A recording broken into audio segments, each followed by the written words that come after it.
नमस्कार, मैं आपका अपना फैजल खान और आप देख रहे हैं ललित सुबह समाचार। वक्त हो चला है खबरों का, तो आइए एक नजर डालते हैं। हरियाणा चुनाव रिजल्ट में 89 सीटों के नतीजे आए। बीजेपी ने 48 सीटों पर जीत दर्ज की।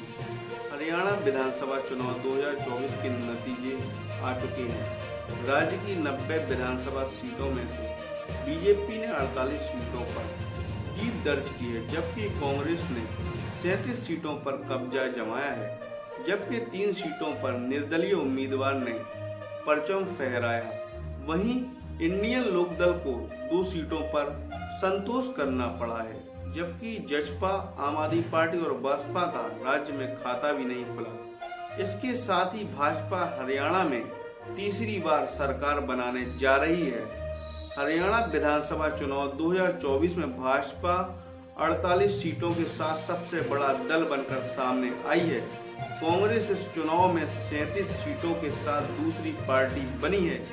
इसके अलावा इंडियन नेशनल लोकदल को 2 सीट और निर्दलीय उम्मीदवार को 3 सीट मिली है।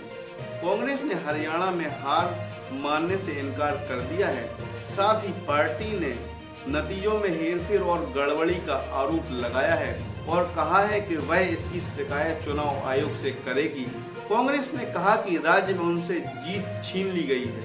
कांग्रेस नेता जयराम रमेश ने मंगलवार शाम को प्रेस कॉन्फ्रेंस कर कहा, हरियाणा में नतीजे पूरी तरह से अप्रत्याशित, आश्चर्यजनक और हमारी उम्मीद के विपरीत हैं। यह वास्तविकता के भी उलट हैं। यह हरियाणा लोगों द्वारा तय किए गए बदलाव के खिलाफ है। इन परिस्थितियों में हमारे लिए आज घोषित किए गए परिणामों को स्वीकार करना संभव नहीं है। निर्वाचन आयोग ने कहा, ईवीएम से कोई छेड़छाड़ नहीं हुई है।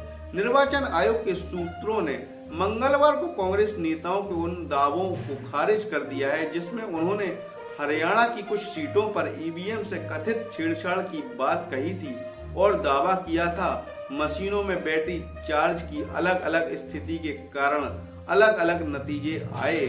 कांग्रेस नेताओं ने दावा किया है कि हिसार, महेंद्रगढ़ और पानीपत जिलों से ईवीएम को लेकर शिकायत आई है तथा जिन ईवीएम की बैटरी 99% चार्ज थी उनमें कांग्रेस उम्मीदवार की हार हुई, लेकिन जिनकी बैटरी 60-70% चार्ज थी उनमें कांग्रेस की जीत हुई है।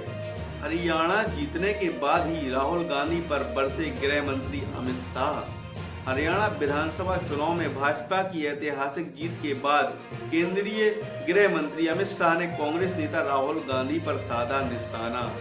विदेश में भारत की छवि धूमिल करने का आरोप लगाते हुए शाह ने कहा कि हरियाणा की जनता ने राहुल की इस विभाजनकारी रणनीति को खारिज कर दिया है।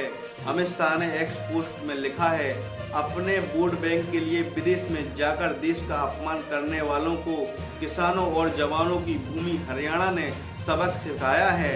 लगातार तीसरी बार भाजपा को प्रदेश की सेवा करने का अवसर देने के लिए हरियाणा की जनता का हृदय से आभार व्यक्त करता हूं। पीएम मोदी ने कहा, लोगों ने कांग्रेस के लिए नो एंट्री के बोर्ड लगा दिए हैं। दिल्ली में पार्टी कार्यकर्ताओं को संबोधित करते हुए प्रधानमंत्री नरेंद्र मोदी ने कहा, जहां भी बीजेपी की सरकार बनती है वहां के लोग लंबे समय तक बीजेपी का समर्थन करते हैं और दूसरी तरफ कांग्रेस की